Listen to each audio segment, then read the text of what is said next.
औज़ुबिल्लाहिमिनश्शैतानिर्रजीम बिस्मिल्लाहिर्रहमानिर्रहीम रब्बिश इश्रह ली सदरी व यस्सिर ली अमरी वहलुल उक़दतम मिन लिसानी यफ़क़हू क़ौली सल्लल्लाहु अला हबीबिही मुहम्मद व आलिहि वसल्लम। आज मैं बात करूँगी इनर चाइल्ड की, और इनर चाइल्ड के क्या सिम्टम्स होते हैं जिससे पता चलता है कि आपका इनर चाइल्ड वुंडेड है। इनर चाइल्ड आपका बचपन का वो हिस्सा होता है जो कहीं खो गया है, और उसको जो है जब आप जाकर देखते हैं तो आपको दुख महसूस होता है। यानी कि आपका वो छोटा पार्ट जो आप बचपन में छोटे थे, तो आपको जो चीज़ उस बचपन के टाइम पीरियड में नहीं मिली, चाहे वो लव है, केयर है, टेंशन है, तो वो चीज़ हम उसको कहते हैं कि हमारा इनर चाइल्ड है। जो हम वैसे इंजॉय नहीं कर पाए, हम वैसे गुजार नहीं पाए जैसे होता है, जैसे एक बच्चे को गुजारना चाहिए। तो इनर चाइल्ड इशू क्या होते हैं, इसमें ज़्यादातर जो होता है, आपकी जो मदर होती है ना, वो हाइपर होती है, शॉर्ट टेम्पर होती है, ट्रॉमेटिक मदर होगी, बहुत मारने वाली होगी, हर वक्त हाइपर होगी, हर वक्त चीखने चिल्लाने वाली होगी। तो ये ट्रॉमेटिक जो है वो माँ होगी। अच्छा, ये जो माँ होगी आपको जजमेंट भी पास करेगी कि तुम अच्छी नहीं हो, तुम्हारी नाक ऐसी है, तुम्हारे दांत ऐसे हैं, यानी कि वो आपको बुरा भला कहेगी, आपको बददुआएं देगी, आपको वो चीज़ें कहेगी जो आप एक इमेजिन भी नहीं कर सकते कि आप कभी सोचते भी होंगे कि माँ एक ऐसी कैसे हो सकती है। जबकि आप दूसरों की माँ को देखते हैं तो वो माँ ऐसी नहीं होती है।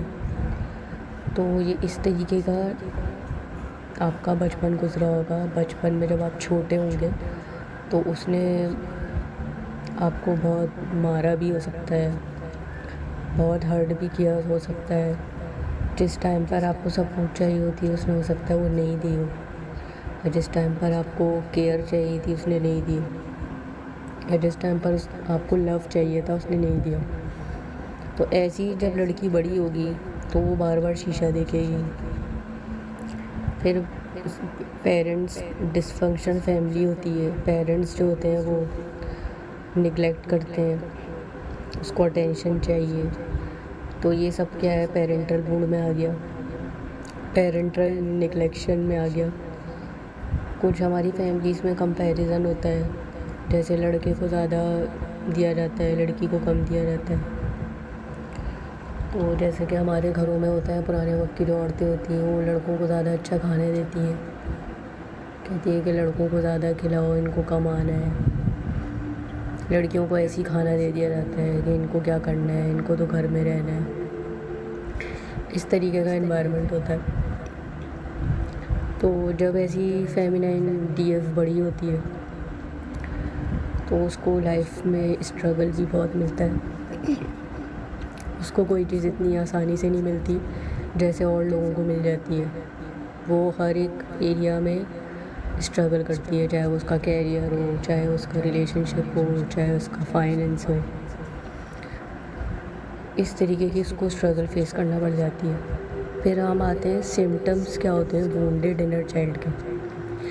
सिम्टम्स ये होते हैं जो हमें अर्ली एडोलेसेंस में दिखते हैं। फियर फैक्टर होगा, उसको कुछ चीज़ों को लेके फियर्स होंगे। थॉट ऑफ डिप्रेशन होगा, डिप्रेशन बहुत हाईएस्ट लेवल का होगा उसका। स्टडीज इफ़ेक्ट होंगी उसकी। ADHD, OCD issues, anger issue. आपको असल में ध्यान नहीं दिया ना किसी ने, और आपकी सुनवाई नहीं हुई है, तो इतना स्टोर कर लिया है कि एंगर आता है। DF को स्टमक के इश्यूज़ होंगे। मुझे भी हुए थे स्टमक का इशू। आपका स्टमक डिस्टर्ब रहेगा।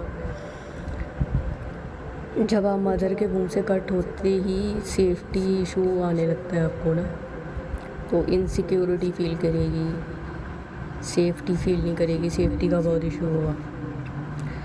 वेट इशू होगा, या तो बहुत ज़्यादा लॉस हो जाएगा या तो बहुत ज़्यादा बढ़ जाएगा। इस तरह नेल बाइटिंग करना, अपनी स्किन को पील करना, इस तरीके की भी चीज़ें शो करती हैं कि वो डीएफ जो है वो वोंडेड है और बुरी तरीके से उसका इनर चाइल्ड इफ़ेक्टेड हुआ है। अभी मैंने बात करी है इनर चाइल्ड, उसके सिम्टम्स एंड इश्यूज़ की। तो आई होप ये कि रेजोनेट करेगा। Thank you so much. Verma Alaina इल्लल बलागुल Mubeen.